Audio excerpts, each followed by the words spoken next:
The first time he kissed me, the mirror behind us flickered. The second time, something inside it opened its eyes. The flat we moved into wasn't anything special, just a small Victorian rental in Kent with damp corners and creaky floorboards. The kind of place you choose not for the aesthetics, but because it's what two broke 20-somethings in love can afford when they believe passion makes space feel bigger. But the first time Reese kissed me in that flat, something shifted, not in the air, but in the mirror across the living room. A tall antique thing mounted into the wall like it had been there forever, its frame carved with ivy and teeth-shaped leaves. And I remember pulling back mid-kiss to ask, did the lights flicker?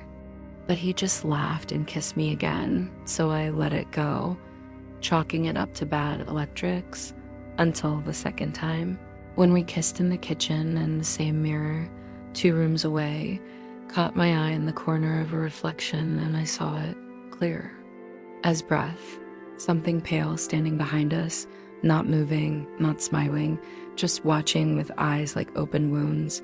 And when I spun around, nothing was there but the hiss of the kettle and Reese humming out of tune, and I laughed nervously and shook it off again.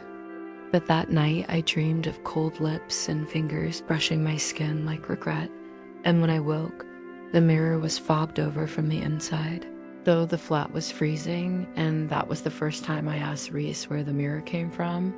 He shrugged, said it came with the place, that the landlord was into vintage stuff, but when I rang the landlord, he swore up and down that no such mirror had ever been there when the lease began.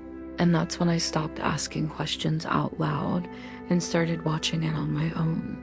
And the more Reese touched me, the more it changed, not just flickers. Now, but shapes, gestures, slow movements like someone pacing just behind the glass, always a beat behind us, like an echo with bad intentions. And I told myself maybe I was tired.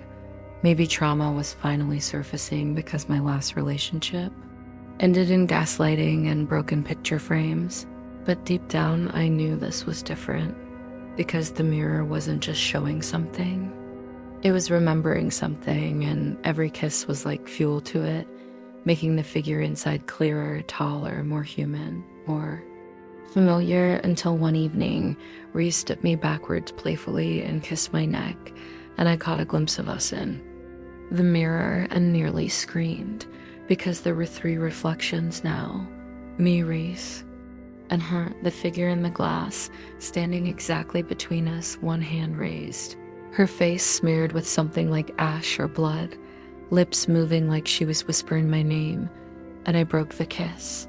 Heart pounding, spun around, but again, there was nothing, just the hum of the radiators and the sound of Reese asking, did I do something wrong? And I shook my head.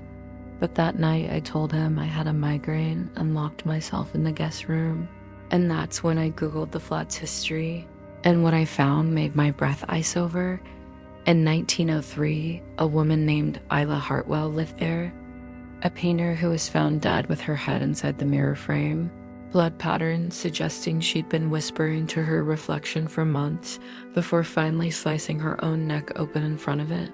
And the only line from her journal ever found was, every time he kissed me, I disappeared a little more. My hands trembled so hard I dropped my phone, and that night I didn't sleep. And when I asked Reese the next morning if he'd ever lived here before, he paused just a second too long and said no, but I knew that pause, knew what it meant, because love doesn't always lie with words. Sometimes it lies with silence. And the more I watched him, the more I noticed how he never looked at the mirror, how he always kept his back to it during dinner, how he flinched when I tried to take selfies near it, and finally I cornered him and said, tell me who she is, and he froze, then whispered, you've seen her too? And in that moment, everything shattered, because I realized this wasn't about me. It never was. This flat, this mirror, this us. It was all a cycle, a curse repeating itself through desire and intimacy, and we were just the latest fools feeding it with affection we thought was ours. Reese admitted that his last partner, Freya, had started acting distant too, complaining about the mirror, about dreams, about a woman in white standing over her while she slept. And one day, Freya vanished. No note, no trace, only a white outline on the bedsheets like she'd been taken. And the police ruled it a runaway case, but Reese knew he knew. And yet he moved back in with me like it would be different this time. And when I asked why, he just said, because I missed her. And you look like her. And that's when I felt it. The cold hand on my shoulder, the breath on my ear, the whisper in my voice that wasn't mine saying, "So do I." And I turned and there she was, not in the mirror, but in the room. Real, bleeding from the eyes, reaching for me with fingers that had been kissed too many times by ghosts, and I screamed and ran. And Reese just stood there whispering, "It always ends this way," and I haven't seen him since. But I've heard the knocks at the window at 3 a.m., and I felt the heat of lips on my neck when I sleep alone. And I've seen the mirror, which I can't remove no matter what I try, start fogging again, and every morning I find lipstick marks on the glass in a color I don't wear, shaped like mine, but not mine. And the truth is, I still dream of kissing him, because something in me still loves him, but something else is already kissing him in the reflection. And every time I try to touch him again, she moves closer and closer and closer.